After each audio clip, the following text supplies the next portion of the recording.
Come on, I'm going to say it like the old folk. You say, we trying to get all of our ducks in a row before we move. And then after we moved, the ducks was in a row, but nothing happened. See, it's better to move on God's timing with your ducks out of line than to think you know more than God. That has to change today. Oh, I'm talking about refuge of Noonan. That has to change today. No more meditating on lies. No more meditating on what is false. Come on, you got to discern truth. He done gave us a good word. I said he had given us a good word. No more meditating on lies. Because I'm going to show you what's going to happen when you meditate on lies. Let me show you what's going to happen when you meditate on lies. And I'm even dealing with if somebody lying on you. Don't you focus on that? Don't you focus on what they saying? Woo! I said, don't you focus on what they're saying. You know them to be lies? No. No, I got better things to focus on. Oh, I know that's not true. I got something way better to focus on than that lie that they telling. Come on. And eventually God is going to manifest that it is a lie. Yet, when your words are acceptable, when your meditation is acceptable, God will expose people. That was somebody, Rhema. God is going to expose some people who meant harm to you. Come on. I said God is going to expose some people who did some things to hurt you. But in the midst of them doing something to hurt you, they helped you. They helped you to grow up. They helped your prayer life get stronger. They drew you closer to God. They caused God to give you a miracle. Pastor, what are you talking about? For one, I'm talking about Joseph. Look at all that his brothers did. By the time his brothers knew him and who he was in Egypt, after throwing him in a hole, which caused him to go and be a slave, in the slave owner's house, he gets almost raped and lied on, thrown into prison. In prison, he's forgotten about. I'm trying to close it. But if you don't know what to meditate on, and then you put my brothers in front of me, and I got the power to kill them, they dead. Soon as they see me, I say, oh, y'all dead, dead. How many of y'all are dead? Oh, and you sure enough dead. Really dead. I'm talking about dead. That's all we got in us. And see, somebody go through things and all we got in us is anger and bitterness.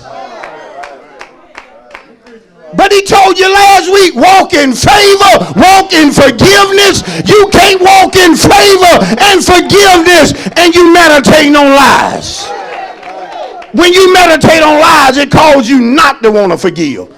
But when Joseph saw his brothers, you knew he had been meditating on something good, something praiseworthy. Because this is what he told them. You meant it for evil, but God meant it. Joseph, you saw God in all that? You saw God in the hole. You saw God in the prison.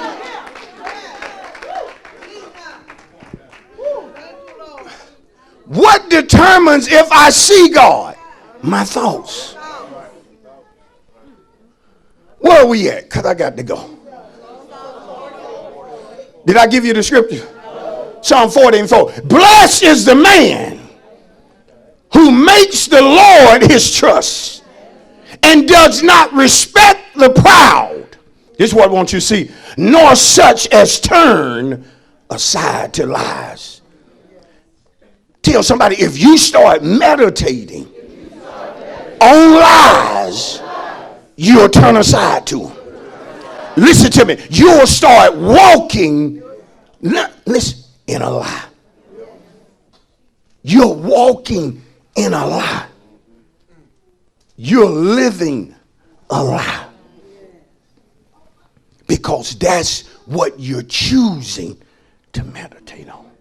It's not over for you, but you believe the lie that it was, and so you're walking according to the lie. You've turned aside to it. And this is the reason Paul had to tell the Philippian church what to think on. And my final thought, anytime God is going to take people to a higher level, he will always require a higher level of thinking. And see, in my prayer, God said, I desire to take the church, the saints, to a higher level. Y'all know this came out in Bible study. But in order to go there, my thinking has to elevate. Listen, when God desired to take Gideon and Israel higher, when the angel showed up, Gideon had to elevate his mind. Come on.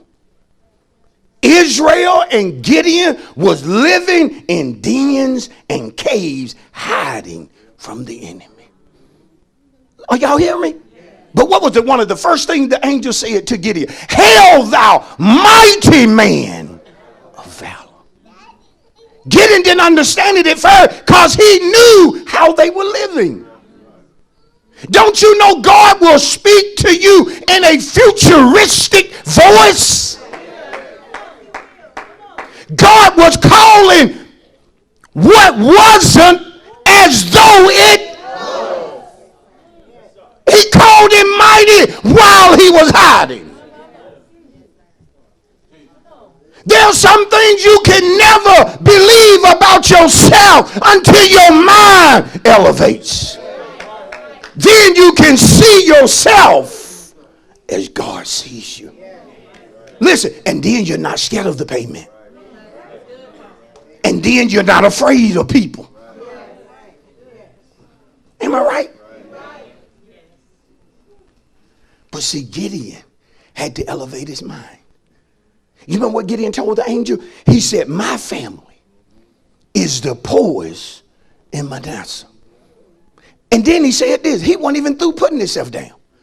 He said, and I am the lowest in my family.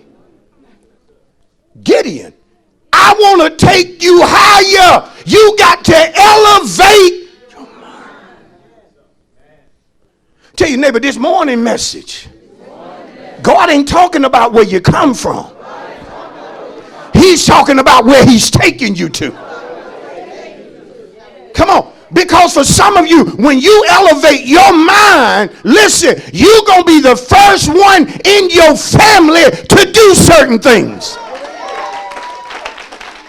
Your family ain't even gonna know how to relate to you because you done elevated your mind, and you're gonna be one of the first ones. Some of us gonna be one of the first ones in our family that's totally debt free. Nobody else in the family.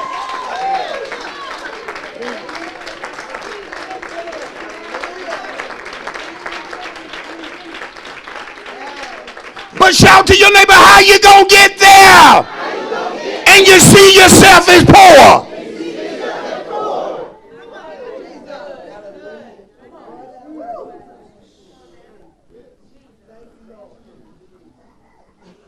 You have to see yourself rich before you're dressing rich, before you're driving rich, before you're living rich, before you're eating rich.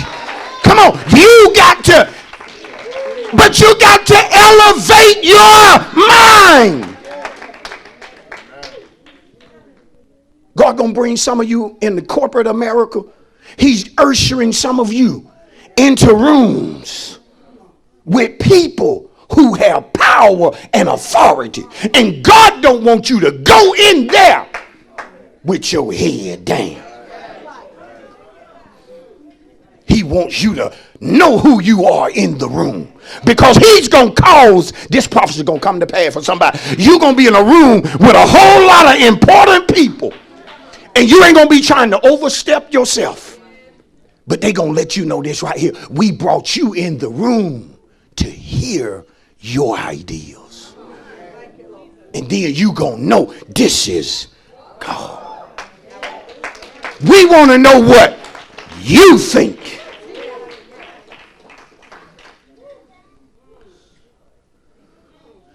Finally, he had to elevate his mind to see what God could do through him. Because tell your neighbor, one of the main tests when God gets ready to elevate you, sometimes he takes from you. Come on, say sometimes he'll allow something. Pastor, why you say that? Because remember, when Gideon had 32,000, come on, it was God that showed up and said, hey, you got too many.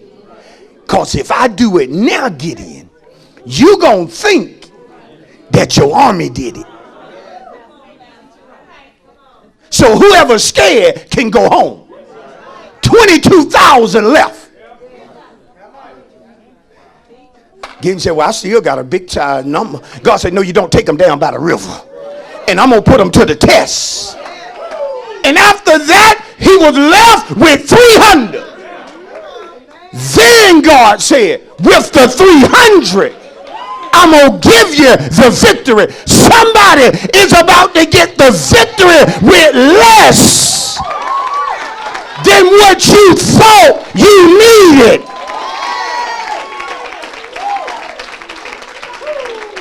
You've been focusing on needing 40,000, but you're going to get the victory. Leaving your 40,000 where is it? Or not even having 10,000. But your mind. Now I know the message was long. It had to be long. But how could Gideon rise above all of that, do all of that, Deacon Johnson, without his mind being elevated? Because it's in that moment when people walk off, when you don't have what you think you need, that's when God looks at you. Don't you know God will send you to a car lot and you thinking one price, and when you get there, they say, well, the price done went up. What the world? If God with me, why the price going up? So you shouldn't be worried about that. Elevate your mind. What you want to know from God is this it? Is this it? Is this it? Is this the one? Elevate your mind less